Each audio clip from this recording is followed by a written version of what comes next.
옛날 사람들은 도 닦을 때 폭포수 밑에 가서 도 닦는다라는 이야기 들어보셨습니까? 폭포수 밑에서 이렇게 앉아가지고 왜 그런가 나도 처음에 궁금했어요. 왜 폭포수 밑에 앉아서 그냥 딴 데 햇볕 좋은 데 앉아서 묵상하면 되는데 폭포 밑에 앉아가지고 묵상을 해요. 그럼 폭포가 머리를 때리면 우리 목욕탕에서 그 폭포 안마 해봤죠? 그 엄청 셀 텐데 그게 쓸데없는 생각을 없앤대요. 쓸데없는 생각. 저는 뭐 그렇게까지 실험은 안 해봤지만 폭포수 밑에 앉아가지고 폭포가 머리를 막 때리기 시작하면은 잡념을 없애는 뭐 그런 효과가 있는지 보통 옛날에는 도 닦으러 갈 때 뭐 무념, 무상 이런 세계를 경험하기 위해서 그러니까 옛날 분들 중에 그런 분들 중에는 내가 보니까요 가장 힘든 것 중에 하나가 쓸데없는 생각이에요. 쓸데없는 생각. 인정하십니까? 어떤 사람은 쓸데없는 생각은 안 하고 싶어.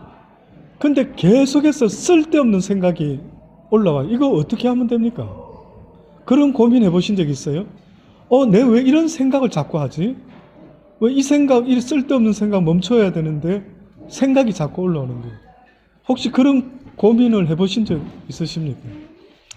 그게 여러분 생각할 때 내 생각과 마음의 이 모든 게 내 것 같아 보이지만 때로는 내 마음대로 되지 않을 때가 많이 있어요. 그래서 이제 그 사람들은 폭포수 밑에서 그렇게 무념무상을 아마 생각하지 않았는가 싶어요. 자, 그런 마음으로 저는 여러분이 오늘 진리의 말씀으로 내 속에 있는 쓸데없는 생각 이게 다 좀 밀려나갈 수 있는 그런 은혜의 시간이 되기를 개인적으로 바랍니다. 자, 오늘은 믿음의 생활 실제, 말씀의 질서와 세상의 질서. 자, 오늘 들어가는 첫 번째 학습 목표가 믿음은 삶 속에서 구체적으로 어떤 모습으로 작동하는지를 조명하고자 한다라는 게 학습 목표입니다. 그러니까 우리가 예수 믿고 산다라고 하는 것이 많은 사람들이 착각하는 게 주일날 교회 가는 사람을 갖다가 예수 믿는 사람이다 라고 착각이 들 정도로 바뀌어버렸어요. 그러니까 자기가 교회 다니니까 나 예수 믿는다 이렇게 말하고 있어요. 근데 죄송하지만 그건 넌센스입니다. 넌센스. 교회 다니기 때문에 내가 기독교인이다, 예수 믿는 사람이다. 그거 아니라는 거예요. 그러면 차고에 차가 들어가면 차죠. 근데 차고에 사람이 들어갔다고 차가 될 수 있느냐? 안 된다 이거. 그 말이 안 되죠, 목사님. 그 지금 무슨 말 하십니까? 그러겠죠. 말이 안 되는 거예요. 그러면 주일날 교회 왔다고 크리스찬이 됐다라고 말하면 이건 말이 되지 않는 거예요. 그래서 사실은요, 여러분 스스로가 내 스스로가 내가 기독교인인지 예수님을 믿는 사람인지 아닌지를 이제 삶 속에서 체크를 해봐야 된다라고 하는 뜻에서 지금 이렇게 이야기를 하고 있습니다. 그래서 들어가는 말에 방금 읽은 것처럼요, 사람들은 예수 믿고 잘 되고 천당 가는 것만을 구원으로 생각한다. 그러나 성경은 더 큰 개념으로 구원을 말하는데 구원을 받았다라는 말은 영생을 가지고 산다라고 하는 첫 번째 전제가 있기는 있습니다. 맞아요. 내가 구원받았다라는 말은 영생을 전제로 하고 살고 있다라고 말할 수가 있습니다. 그러면 또 이것을 다르게 말하면 거룩한 신의 성품에 참여한다라고 하는 말도 성경에 있습니다. 그러니까 구원받은 백성의 증거를 보이라고 하면은 그 증거가 뭐냐면은 거룩한 신의 성품에 참여해야 된다. 저한테 만약에 여러분이 목사님은 하나님의 성품을 여러 가지 있겠지만 하나만 말하면 뭘 대표적으로 말할 수 있을까요? 라고 물어보신다면 저는 항상 준비되는 게 하나 있습니다. 혹시 여러분은 뭘까요? 제가 먼저 말하기 전에 혹시 여러분한테 지금까지 하나님을 좀 알아오고 있죠? 하나님은 어떤 분입니까? 하나님의 그 갖고 있는 성품, 이게 이해 잘 안 되시는 분을 위해서 다시요. 여러분 고유의 성품이라는 게 있죠. 성품. 그러면 그건 뭘 말합니까? 그 사람의 보이지는 않는데 그 사람의 성품 이야기하면 외모는 아닌데 어떻게 보면 내면의 모습이죠. 맞습니까? 내면의 모습. 그러면 하나님은 볼 수 있는 분이 아니죠. 그래서 하나님은 보이는 이미지를 말하는 적은 없는데 하나님 이야기할 때 보이지 않는 이미지를 말해요. 그럼 그분의 성품 이야기하면 보이지는 않는데 그분이 갖고 있는 리얼한 실체적인 모습을 말하죠. 자, 그러면 여러분 하나님은 어떤 분 같아요? 혹시 지금까지 배워오면서 하나님 성품 어떤 성품 같아요? 사랑. 예, 그거는 맞기는 맞습니다. 맞기는 맞는데 조금 저는 부족하게 약간 뉘앙스가 느껴져요. 왜? 우리도 사랑이 있거든. 우리도 사랑 이야기 많이 하거든. 그러니까 하나님도 사랑 성품이 있으시고 우리도 사랑 성품이 있고 이렇게 말을 하려니까 또 막상 그분이 갖고 있는 그 사랑은 우리가 말할 수 있는 그 정도 수준의 사랑은 아니신 것 같아서 사랑으로만 말하기는 원래는 대단한 거지만 조금 우리의 관점에서 좀 부족해 보인다. 그래서 저는 개인적으로 쓰는 단어가 있으면 하나님의 성품 이야기할 때 사랑이라는 표현보다 저는 거룩함을 말해요. 거룩함. 우리도 사랑 말하지. 근데 막 사기꾼이나 막 도둑놈이나 뭐 못된 놈이나 사랑 이야기는 다 똑같이 하고 있고 또 그놈도 지 자식에 대해서는 사랑한다 했었고 또 나가서는 지멋대로 살고 자 그래서 제가 사랑을 하나님의 성품으로 말하기가 조금 뭔가 우리 입장에서 아쉽다. 근데 거룩은 다르다. 거룩 다르다. 거룩은 뭔가 나하고는 다른 것 같죠. 그렇죠? 여러분한테 제가 혹시 거룩한 성품이 있으십니까? 이렇게 물어보면 여러분 스스로 생각할 때 어떻게 평가하세요? 자기 스스로 나 좀 거룩 쪽에 가깝다. 거의 없을걸요. 그렇죠? 스스로 뭐 정신이 좀 문제가 있지 않으면 거룩을 말하기가 어렵습니다. 그래서 하나님의 성품을 우리가 이야기할 때 거룩을 말합니다. 그래서 지금 뭐라고 이야기하느냐면 너희도 내가 거룩하니 또한 거룩하라라고 이야기를 해요. 그래서 하나님의 사람들은요. 거룩이라는 기본 스텝은 원 스텝은 더러운 것에 가지 않는 거예요. 거룩의 원 스텝은 더러운 것에 때 묻은 것에 가까이 하지 않는 기본적인 자세가 필요한 거예요. 스텝이 필요한 거예요. 왜 여러분 아이들 키울 때에 어떤 부모가 옷을 깨끗이 입혀놓고 목욕시켜놓고 다 해놔놓고는 흙에 뒹굴게끔 내버려 두는 부모 있습니까? 안 하죠 그렇게. 하나님이 우리에게 깨끗하게 거룩하게 세상에 이 더러운 데 뒹굴어져 가지고 욕하고 막 캐세라세라 살고 막 싸우고 막 화내고 이런 더러운 곳에서 살던 우리를 거룩히 구별하셨다 이거를. 하지 마라 이거예요.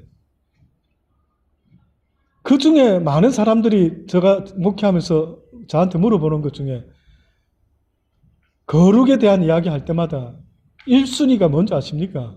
술 이야기를 해요. 술 이야기. 목사님 술 먹으면 무슨 지옥 갑니까? 성경에 그런 말이 어디 있습니까? 이래요. 성경에 그런 말씀이 없냐고요? 있을까요? 없을까요?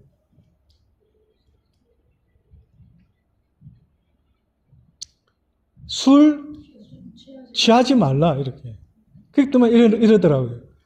저는 안 취합니다. 먹고. 딱 참, 한 대 지어 박아줬으면 딱 좋겠어요. 뭐 자기는 먹고 안 취한대. 막 전 세대 술이 세가지고 자기는 막 끄떡없대. 여러분, 제가 청년 시절에 이런 명언이 있었어요. 내가 술을 먹고 술을 먹고 술이 나를 먹는다. 들어보셨습니까? 인류의 지금 이 세상에서 현실하고 있는 실제에서 수많은 해프닝이 벌어지는 그 중심에 뭐가 있는지 아십니까? 술이 있어요. 이게 저희 형님, 하나밖에 없는 형님이 있었습니다. 저보다 나이가 5살 많은 형님이셨어요. 어느 날 그 형님이 군에 제대하고 헌병대를 나왔는데 아주 막 남한테 지는 거 싫어하는 형이었어요. 유일하게 어떻게 보면 외모로 저하고 닮은 유일한 형제였는데 그 형이 좀 과격했어요. 좀 성격이 있었어요. 그런데 해필이면 제대하고 나서 뭔가 직장 취직을 잘 못할 때 뚱딴지 같이 사업한다 하시더라고요. 그래서 무슨 사업 하나 봤더니만 부산의 가야 쪽이나 이런 데 왜 포장마차 쫙 조그만한 거 지어주고 하는 사업이 있었어요. 포장마차 지어주는. 그러니까 우리가 말하는 포장마차는 진짜 말 그대로 포장마차였죠. 근데 그 가야나 이런 동네에 보니까 포장마차식으로 가게가 아주 조그만하게 해가지고 막 쫙 세장같이 지어놓는 이런 비즈니스가 한때 있었어요. 그래서 저희 형님이 어떻게 하다가 그거 비즈니스를 하기 시작하더라고요. 그래가지고 이제 자기가 분양한 집에 이제 포장마차를 하니까 술을 팔아준다고 친구들하고 가서 술을 먹었어요. 근하하게 취해가지고 나오다가 길을 건너는데 술을 먹다 보니까 판단력이 어떻게 돼요? 흐려지죠. 맞습니까? 네. 술을 먹고 판단력이 흐려지니까 저기 노란불이 깜빡깜빡하니까 멈춰 서 있어야 되는데 보더니만 걷는 것 같아요. 나중에 그 증인들의 이야기를 들어보니까 어떤 청년이 그냥 막 서야 되는데 건너뛰어요. 노란불에. 그런데 어떤 봉고차 하나가 와가지고 쾅 치는 거예요. 근데 그 차가 다시 뒤로 와서 한 번 더 치고 가더래요. 이게 목격자가 생긴 거예요. 그래가지고 이제 잡아가지고 보니까 그 운전자도 술을 먹은 거예요. 그러니까 이제 법적으로 싹 다 배상시키려고 하니까 비즈니스를 하는데 그 봉고차를 하는 비즈니스를 하는데 우리 한국에서는 그렇죠. 자기 이름으로 안 해놓은 거예요. 아내 이름으로 다 해놓은 거예요. 그 쉽게 말하면 배째라. 나는 갚을 게 아무것도 없다. 이거 저희 형님이 돌아가셨을 때 제가 겪었던 경험입니다.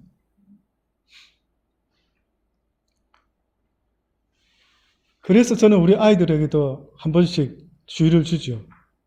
아빠에게도 형이 있었다. 근데 그 형이 술을 먹고 건널목을 건너다가 교통사고로 죽고 운전자도 술을 먹고 운전해서 2번이나 치여서 죽였다. 아들아, 아빠 생각에는 너희들이 술을 안 먹었으면 좋겠다.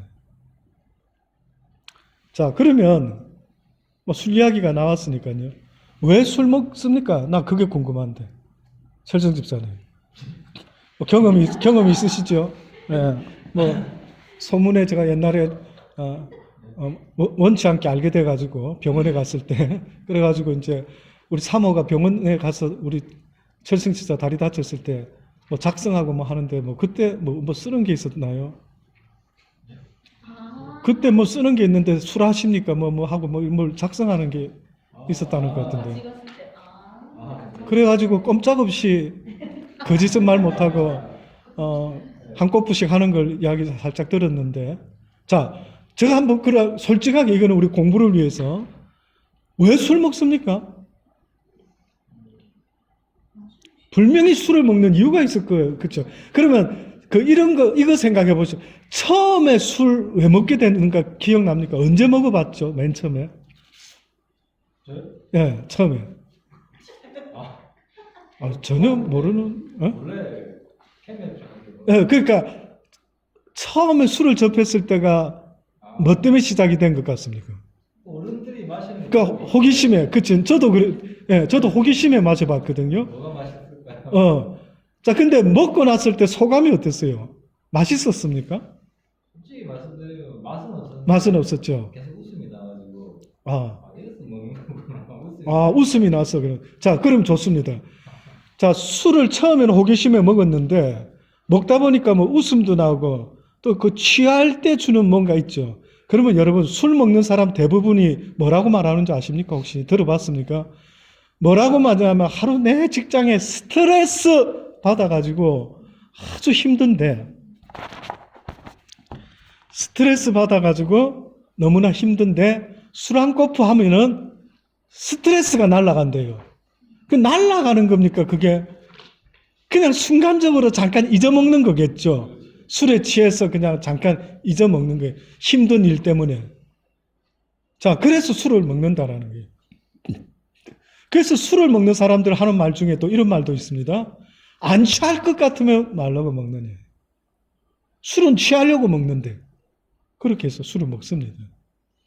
여러분, 옛날에 저희 시대에 수많은 아버지들이 술을 먹고요.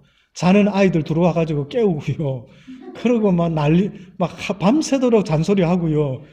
그때마다 온 동네방네 아이들이 생각했던 거는 저놈의 또 아빠 술 먹고 왔다. 그럼 자는 척하고 이불 뒤집어 쓰고 막 이런 이야기가 우리 사이에 있었던 이야기예요. 얼마나 그때 대한민국 걱정입니다. 어떤 면에서. 왜?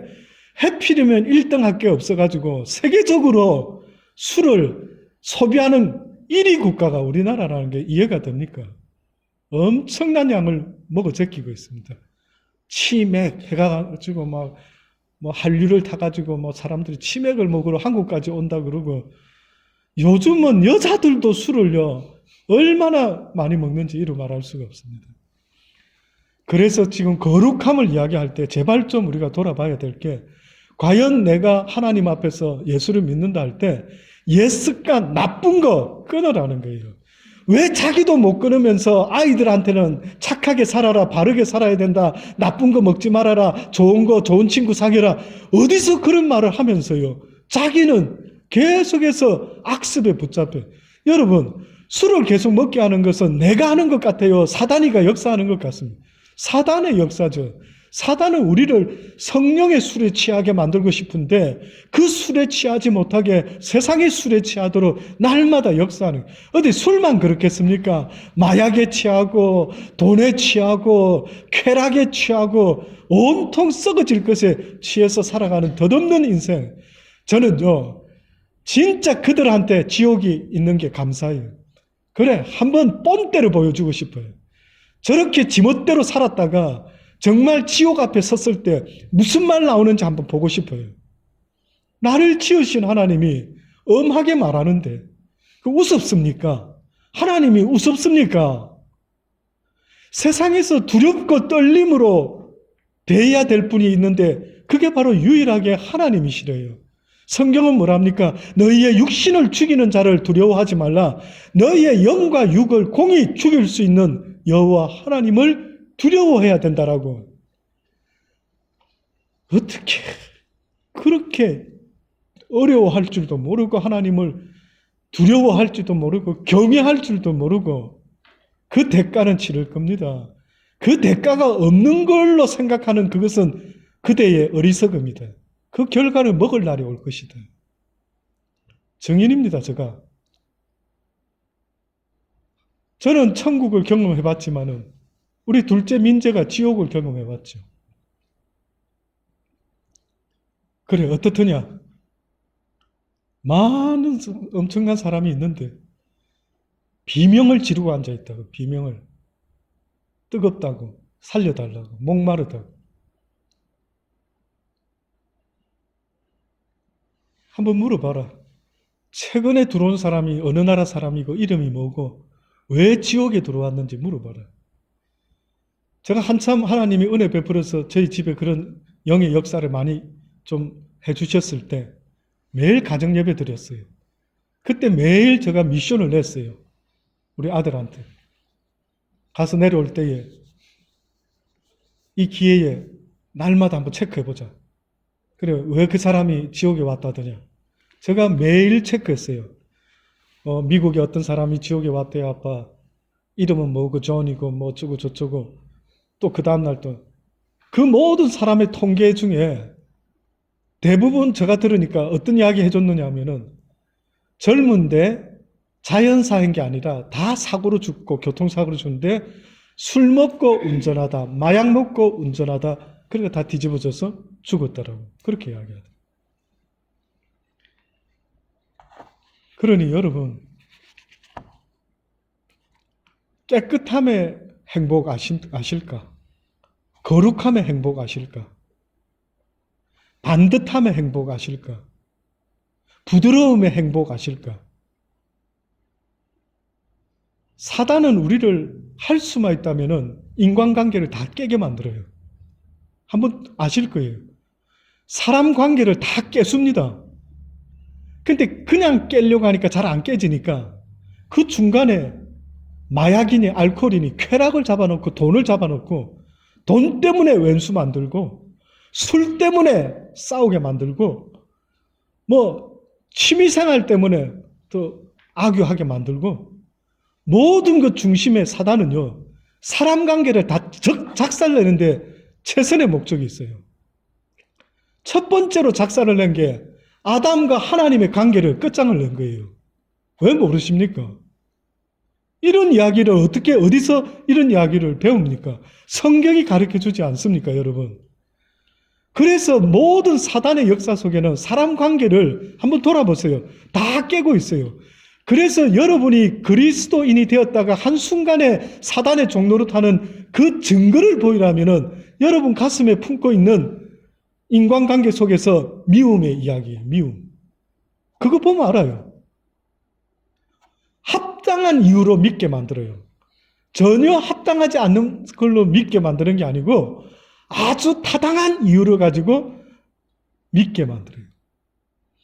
예수를 전하는 주의 종들도 스데반 집사 같은 사람도 자기를 돌려쳐 죽이는 합당한 이유가 있는데도 뭐라고 말합니까? 알지 못하고 하나님 용서하여 달라. 이런 거룩함이 생기지 못하면은요, 여러분 스스로가 나는 아직도 믿음이 없는 사람이다라고 봐줘야 돼요. 근데 자기가 믿음 없는 걸 이제 알면은 이제부터라도 믿음 있는 삶을 살려고 애를 써볼 텐데 너무나 답답한 노릇은 제가 뭔지 아십니까? 자기가 믿음이 있다라는 거예요. 자기는 교회 다니니까 믿음이 있는 사람이래요. 하나님이 있는 거 안 돼. 믿고 떠든대 자기는. 이러니까 이게 도대체가 자기의 믿음 없음을 가르쳐주고 싶어도 그걸 기준으로 삼고 있으니까 가르쳐줄 길이 없는 거예요. 그래서 하나님이 성경에 뭐라 써놨습니까? 주여 주여 하는 자마다 아버지의 나라에 가는 믿음의 사람이 아니다. 하나님의 나라는 믿음이 있는 자가 가는데 주여 주여 하는 자가 가는 것이 아니라 하늘에 계신 내 아버지의 뜻대로 행하면서 사는 사람이 가는 나라다. 이렇게 말씀한 겁니다. 그러니 여러분이 이 말씀 앞에 설 때마다 먼저 봐야 되는 나를 좀 봐라는 거예요. 내가 믿음 있는 사람인지 아니면 10% 있는지 20% 있는지 전혀 없는지 어제까지 90% 있었는데 오늘은 완전히 깡인지 보라는 거예요. 그래서 구원파가 잘못됐다라는 말하는 게 왜 교회에서 잘못됐다 말하는 줄 압니까? 한 번 구원받으면 끝까지 간다라는 거예요. 그러나 하나님은 뭐라 말합니까? 어제까지 네가 믿음이 있다 할지라도 오늘 문제가 생기면 그 믿음이 다 무너진대. 그래서 야고보 선지자가 화내지 마라. 어제까지 네가 쌓아놨던 믿음이 있었는데 오늘 한번 열받쳐가지고 인간관계고 뭐고 다 때려 끝장을 내자 이러면 네가 그동안 쌓아 올라왔던 게 와르르 무너지지 않느냐. 이게 야곱의 이야기예요. 저 이야기가 아니고. 그래서 구원은 두렵고 떨림으로 그 나라 갈 때까지 날마다 나를 쳐서 돌아보아야 되는 이런 숙제가 있는 겁니다. 근데 이놈의 구원파라는 희한한 논리를 누가 갖다 대가지고 그게 믿어지는지 모르지만은 그래서 지금 말씀하고 있습니다. 신앙생활은 이 세상에서 우리의 필요를 위해 하나님을 해결사 정도로 만나는 그런 자세가 아니라 그를 의지하고 그의 약속들을 신뢰하여 그를 따름으로 그의 사상, 철학, 영이 내 안에 들어와 그분의 DNA로 나의 인생을 사는 삶을 말한다. 그분의 DNA로 봐야 되는 거예요. 이제 내가 완전히 기질이 다 바뀌는 거예요. 그전에는 나만 챙기던 기질이 바뀌어버리는 거예요. 막 모든 걸 다 주려고 하고 주지 못해 더 안달이 나고, 혹시나 내 말 한마디에 누가 상처받을까봐 좀 부드럽게 말하고, 부드러운 사람도 있지만 그렇지 못한 사람 있지 않습니까? 저도 저 기준에서 저희 아내도 저희 아이들도 어느 때는 마음 안 들 때 있죠. 그럼 저도 가르칩니다. 말해줍니다. 또 저가 잘못할 때는 또 저도 듣습니다. 이야기 저도 또 하죠. 성령의 역사는 그런 거예요. 용어라는 사람만 말하는 게 아니라는 거예요. 나도 헷가닥하면 또 엉뚱짓 할 때 누군가의 입을 통해서 듣게 하는 거예요. 그럼 나도 귀를 기울이고 때로 나를 돌아보고, 섰는 줄 알면 넘어질까 조심해라. 뭐가 그래 똑똑합니까? 뭐가 그래 자신만만합니까? 여러분이 사단보다 힘이 있습니까? 사단을 이길 자신 있습니까? 성경에 어디 사단을 이길 수 있다라고 네 혼자만의 힘으로 사단을 이길 수 있다고 말한 적이 어디 있습니까? 그래서 바울 같은 사람도 오라 나는 공고한 자라 누가 이 사망의 법에서 나를 해방시켜 줄 수 있을까라고 하면서 예수 그리스도를 부르지 않습니까? 내가 예수 그리스도 안에서 이길 수가 있대. 예수님 안에서 말고는 저와 여러분은 이길 길이 없는 거예요. 사단을. 죄짓지 않은 아담도 하와도 넘어뜨렸어요. 그가. 여러분쯤이야 잽도 안 되죠. 잽도 안 되죠. 그러니 여러분, 겸손한 자가 최후의 승리자가 된다라는 말이 그래서 나오는 거예요. 그래서 겸손하게 또 배우고 성령의 가르침에 순종할 줄 아는 그 사람이 결국은 승리인데, 승리는 이 땅에서는 알 수 없어요. 그 나라에 가는 것으로 알 수가 있기 때문에 안타까운 겁니다. 지금 현재 누가 잘 사는지를 가르쳐주고 싶어도 그 최종 심판은 그 나라에 가봐야 되기 때문에 그렇습니다. 그러니 여러분, 사랑하는 여러분, 이 세상 잠깐 살다 가는데 더러운 것에 발을 디디지 마세요. 지금까지라도 디뎠다면 이제는 벗어나야 돼요. 술뿐만이 아닙니다. 마약도 그렇고, 그 다음에 악한 생각에서도 그렇고, 내 입술의 나쁜 소리도 그렇고, 모든 악한 사악한 감정에서도 이제는 발을 떼내야 된다라는 것을 이야기하는데, 저는 이 DNA라는 이 표현이 참 좋네요. DNA. BTH인가? BTS인가? 가수 누구죠? BTS 맞습니까? 방탄소년단 무슨 노래 중에 DNA가 들어가던데. 예. 그런 세상의 사람들도 무슨 사랑하는 DNA를 요구하는 것처럼. 그 다음 두 번째 읽어주어 보십시오. 아브라함의 길. 먼저 믿음은 삶 속에서 구체적으로 어떤 모습으로 작동을 해야 되는데, 우리보다 먼저 살았던 믿음의 선진들의 삶을 이야기하면서요, 지금 두 가지 다른 사람의 길을 제시했죠. 첫째는 아브라함의 길을 제시했고, 그 다음에 그 조카 롯의 길을 제시했습니다. 아브라함이 원래는 창세기에 보면은 본토 친척 아비의 집을 떠나라라고 지시를 받았을 때 그 뜻은 뭐였습니까? 본토 친척 아비 집을 떠나라는 그 뜻은 모든 걸 다 두고 떠나라라는 뜻이었어요. 그런데 그것이 어떻게 이야기에 따라 다르겠지만 아브라함은 본토만 떠났습니다. 본토만 떠났습니다. 그리고 아비의 집만 떠난 것 같아요. 그 외에는 어떤 일을 했느냐면 친척인 조카를 챙겨서 데리고 나갔고, 그 다음에 먹을 가축들을 다 챙겨가지고 떠났어요. 하나님의 명령에 보통은 여러 가지 좀 시간이 필요한 듯하게 보여요. 우리가 룻도 아브라함 이야기할 때에 그 소돔과 고모라 성에서 천사가 빨리 떠나라 할 때 바로 빨리 갔어야 되는데 뭐가 말이 많이 나오죠. 궁지렁궁지렁. 저 너무 먼 것 같고요. 가까운 소알 쪽으로 갔으면 좋겠고 이 성에 이렇게 의인이 있을 법한데 우리 예비 사위도 있는데 다 죽이십니까? 이거 뭐가 좀 아닌데.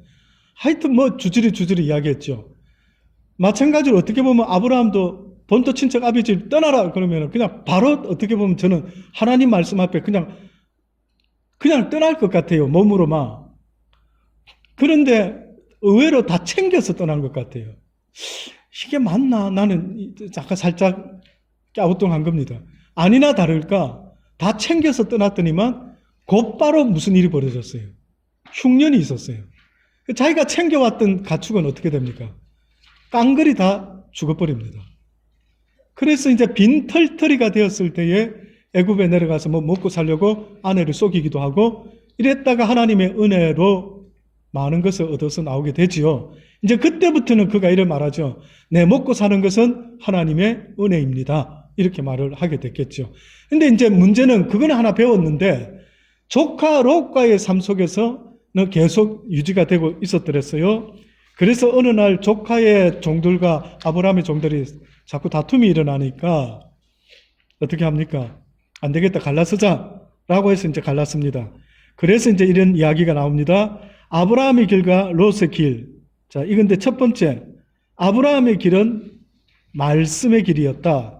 롯의 길은 세상의 길이었다. 자, 이렇게 구별합니다. 왜 이렇게 구별을 하게 되었을까요? 특히 뭘 보고 지금 이 성경에서는, 이 교재에서는 아브라함의 길과 롯의 길이 이렇게 믿음을 쫓아간 길, 세상을 쫓아간 길 이렇게 말을 해놨어요. 자, 첫째, 아브라함이 이제 나누어져야 되겠다라고 했을 때 뭐라고 조카한테 제시를 합니까? 롯에게. 어떻게 하면서 나누어지자 했죠?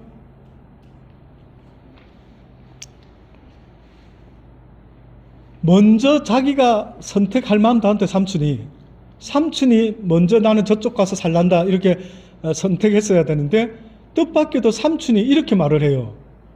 네가 먼저 선택을 해라. 네가 우하면 내가 좌하고 네가 좌하면 내가 우할 건데 네가 어느 곳에 먼저 가서 살았으면 좋겠는지 네가 선택을 해라. 이것이 바로 믿음의 길이라고 지금 성경이 말해주고 있어요. 많은 사람은 자기 눈에 좋아 보이는 소욕을 먼저 선택하는 것을 하고 있죠. 그런데 믿음의 사람은 내가 먼저 하기보다 하나님께 맡기고 오히려 조카를 배려하는 것, 이게 믿음의 선택입니다. 그래서 이제 조카한테 너는 어떻게 할래? 이랬더니만 뜻밖에도 이 조카가 뭘 선택합니까? 아주 소 키우고 양 키우기 좋은 그런 들녘을 쫙 보면서 와 저기 좋겠네요 했는데 해필이면 거기가 어디 가까운 데였습니까? 소돔과 고모라 성이 있는 가까운 데. 거기서 이제 터를 잡고 살다 보니까 어느 순간에 소돔과 고모라 성에 들어가서 살게 됐어요. 거기서 또 그렇게 살다 보니까 그 사람들한테 영향을 받았어요. 무섭습니다, 여러분 사는 게. 여러분 주변에 어떤 사람들 만나고 사는 것이 선택은 내가 하지만 그 중에 영적으로 강한 사람이 있으면은 그 사람의 영향을 받게 돼요. 세상의 영향을 받게 된다고요. 그래서 하나님이 멍에를 함께 매서 안 된다라고 말씀하는 그 의미 속에는 하나님과 이 벨리앗이 함께 할 수가 없다라고 말씀하는 것은 영의 세상에는 합치가 안 된다. 그래서 여러분 주변에 함께 할 수 있는 사람들을 보면 여러분의 상태를 알 수 있는 거예요. 내가 누구와 자주 만나는지, 내가 누구와 말을 섞는지를 보면 내 상태가 어떤, 내가 누구와 있을 때 편한지 보세요. 그러면 대번에 알 수가 있습니다. 저하고 있으면 불편하죠. 왜 그럴까요, 철성 집사님? 물론 철성 집사는 저하고 있으면 불편 안 합니다. 제가 볼 때는. 진짜인지 가짜인지 모르지만 얼마나 잘해주려고 애를 쓰는 모습이 막 하나부터 10가지가 있습니다. 제가 알죠. 어떤 분들은 좀 불편하대요. 좀 그럴 수 있겠죠. 그러니까 여러분, 물론 뭐 다 편한 건 아닐 수 있겠지만은, 그러나 영적으로는 느낌이 있다 이거죠. 그 정도로 우리가 누구를 만나느냐는 것이 내가 어떤 지금 길을 가고 있는가 하는 것을 볼 수 있는 건데, 어쨌든 아브라함은 그렇게 배려를 했습니다. 어떻게 보면 하나님의 약속을 믿고 있기 때문에 그게 문제가 되지 않았던 것 같아요. 그래서 아브라함의 길을 약속, 은혜, 순종의 질서 뭐 이렇게 이야기를 했고요. 롯의 길은 세상의 길이라 했습니다. 세속의 흐름, 안목의 질서. 딱 보니까 이 사업이 잘 될 것 같고, 딱 보니까 여기가 잘 살 것 같고.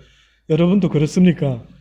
우리의 보는 것과 하나님이 지켜주는 삶은 전혀 하늘과 땅 차이인 겁니다. 그래서 하나님의 사람들은 망한 사업을 붙잡아도 흥하게 되는 거예요. 남은 안 된다고 그 가게에 들어가지 말라는데 하나님의 사람은 기도하고 들어가면 그 가게에서 흥하는 겁니다. 아브라함을 부르신 하나님의 삼중 약속과 삼중 포기를 설명해봐라 했습니다.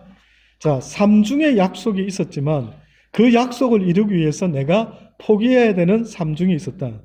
첫 번째 삼중 약속이 뭐라 했습니까? 큰 민족을 이루고 내 이름을 창대케 하며 너를 복의 근원이 되게 하리라. 너를 축복하는 자를 축복하고 너를 저주하는 자를 내가 저주할 것이라. 아브라함에게 삼중 포기는 아까 말씀드렸던 것처럼요, 고향을 떠나고 친척을 떠나고 아버지의 집을 떠나는 것이었대요. 그러면 이렇게 삼중 지금 떠나는 것 이야기 방금 했는데 이거는 무슨 의미가 있을까요? 누가 말 좀 한번 해주셔요. 아니 굳이 떠날 필요 있습니까? 가족이 힘 모아가지고 이렇게 살아야 되는데 왜 저와 여러분이 굳이 부모 형제를 떠나서 호주에 왔습니까? 제가 한때 여기서 목회할 때 한 번은 힘들어서 부르짖고 기도했을 때 너무 뜻밖의 한번 응답을 들은 적이 있었어요.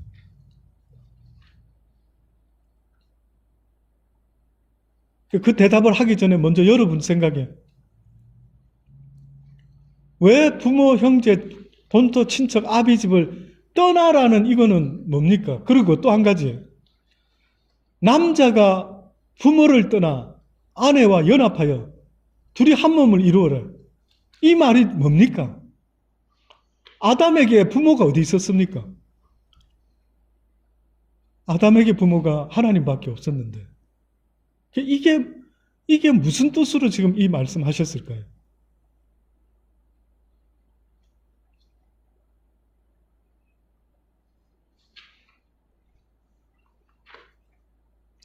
제가 여기서 살면서 중간에 한번 힘들었을 때, 진짜 다 정리하고 뭐 부모 형제 있는데 가서 사는 게 낫지 않나? 부모 형제가 있으면 좀 더 덜 외롭겠지. 뭐 이런 생각도 해보면서요. 한번 부르짖은 적이 있었어요. 그때 뜻밖의 알려주신 것이 뭐였느냐 하면 내가 너를 불렀다 하시는 거예요. 근데 부모 형제와 떼놓으려고 부르셨다는 거예요. 부모 형제와 떼놓으려고. 저 깜짝 놀랐어요. 이게 무슨 말씀이지?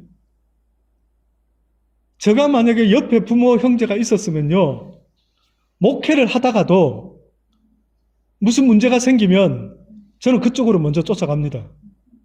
죄송한데 여러분 두고 저한테 1순위가 여러분이 아닐 수 있죠.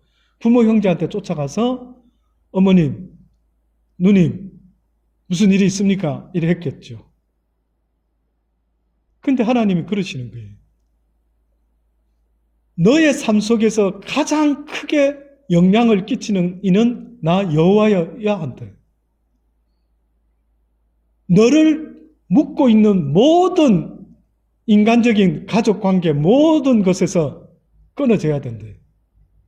그래서 너는 나만 바라보고 내가 원하는 그것을 위해서 달려갈 수 있는 인생이 되기를 나 여호와가 원한대.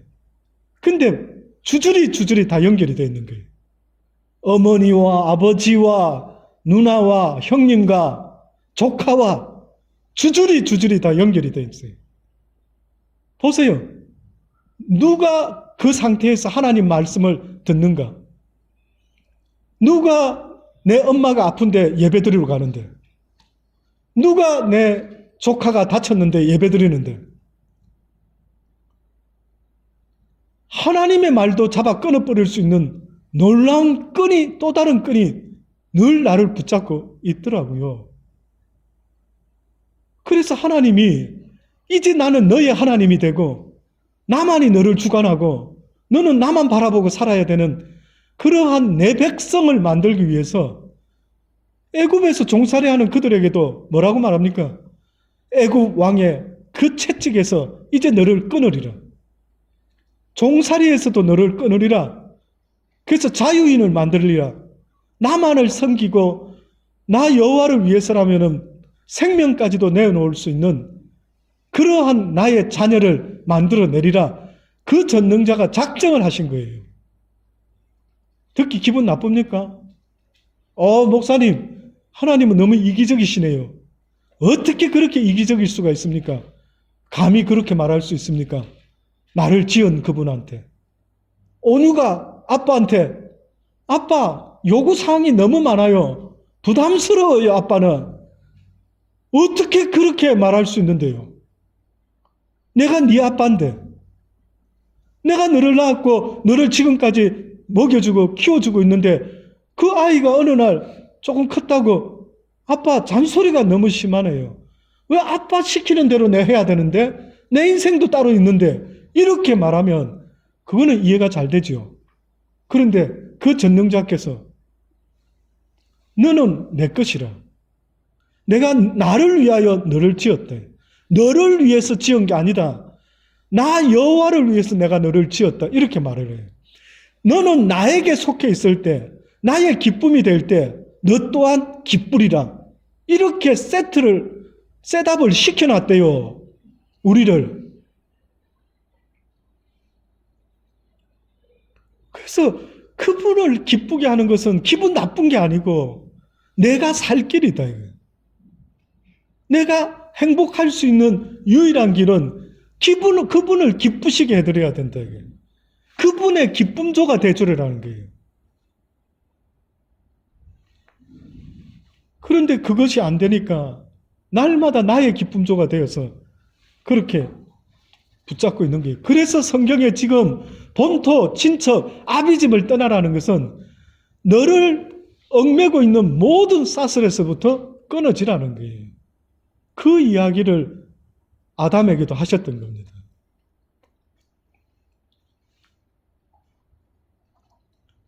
자, 그래서 그 세 가지를 이제 끊어야 된다 했고요.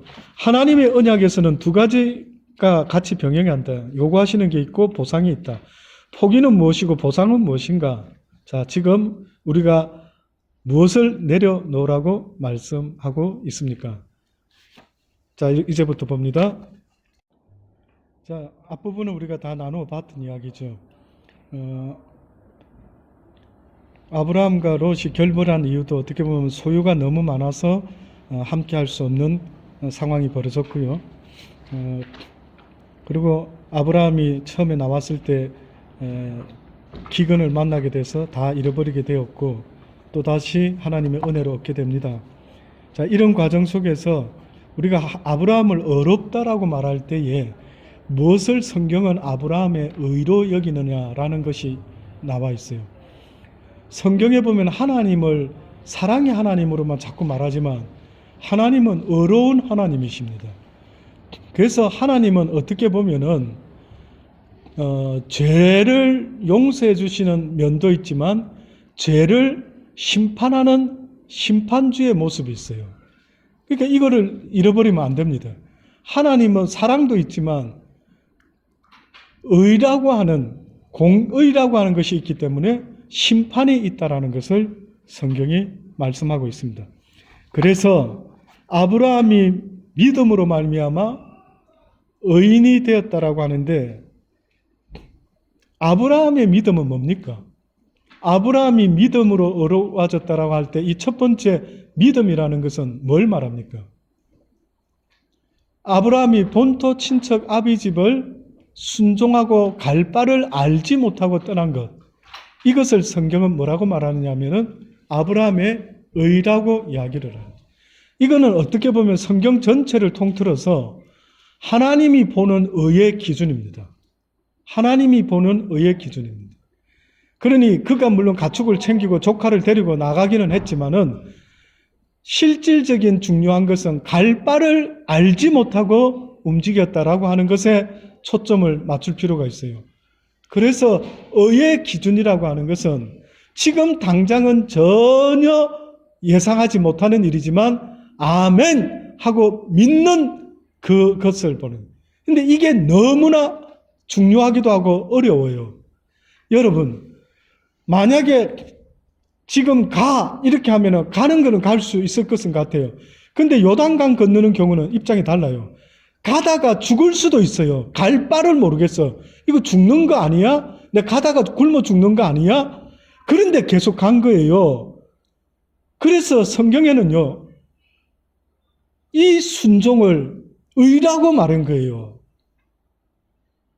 무슨 대단한 일을 해서 어머나 저 사람 어려운 사람이네, 어머나 불쌍한 사람 도와줬네, 아우 어려운 사람이네, 그렇게 말하지 않는 거예요. 성경에. 성경에서는 어렵다라고 말할 때 의인 하나, 예루살렘에 의인 하나가 없어서 저 성이 망하게 되었다 할 때 그 의인은 뭘 말하는 줄 아십니까? 하나님이 요단강을 건너라 라고 했을 때 그것을 아멘 하고 순종할 수 있는 사람이 의인인 거예요. 그런 사람 하나를 통해서 예루살렘을 구원시키겠다라는. 그 사람 하나가 없답니다. 여러분이 그 사람이 됐으면 좋겠는데. 그렇죠? 여러분이 그 사람이 돼달라 하잖아요. 아버지가. 걸어가면 죽는 길인데 그 죽는다라는 말 속에는요, 내 주변에 나를 괴롭히는 수많은 사람을 용서할 수가 없는데 하나님이 용서해라고, 너는 죽으라고 말하는 거예요. 용서하려니까 내가 죽겠단 말이에요. 막 심장이 막 치밀어 오는 거, 저거 때려서 족쳐야 되고 복수해야 되는데 나보고 하나님이 용서해래요. 그러면 나보고 무슨 뜻입니까 그게? 죽으라는 거 아닌가, 죽으라고.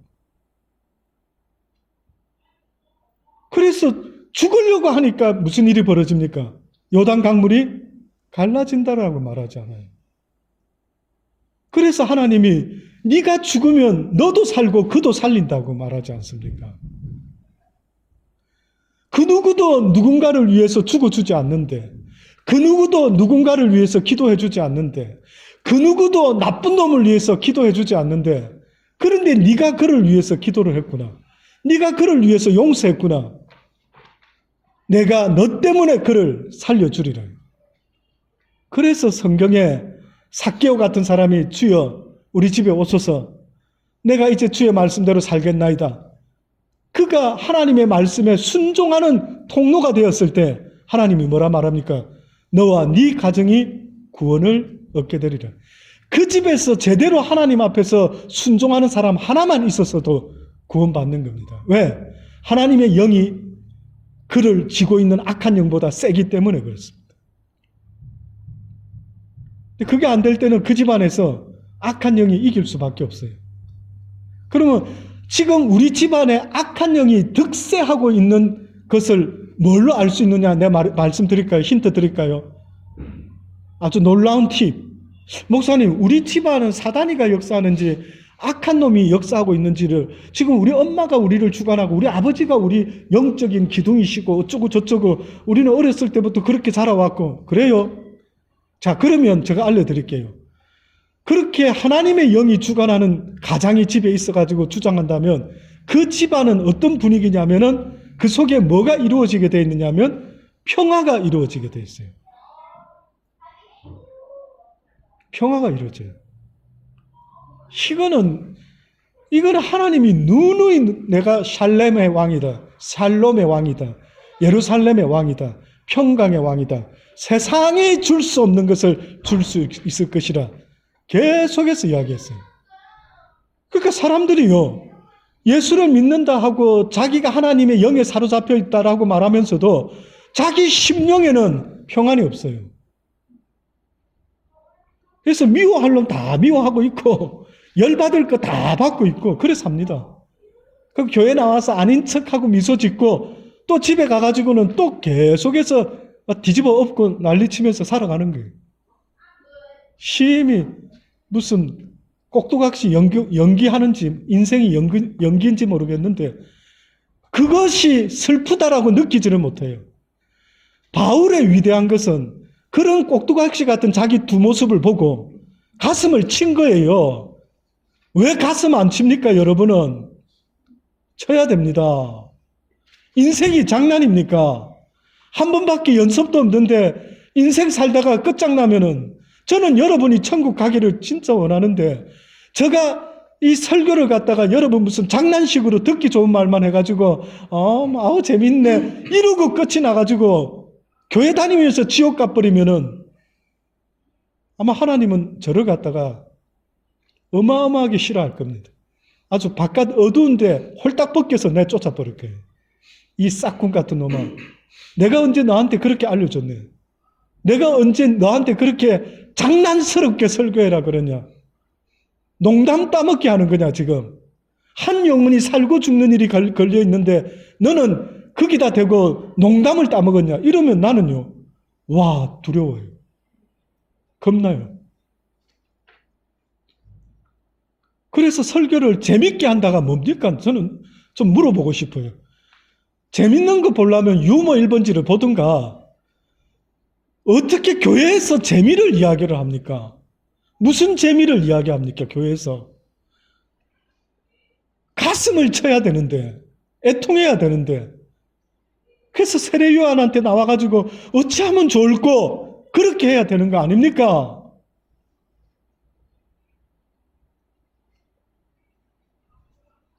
진지하셔야 되는데 여러분 사랑하는 여러분 투레이시 되지 않도록요.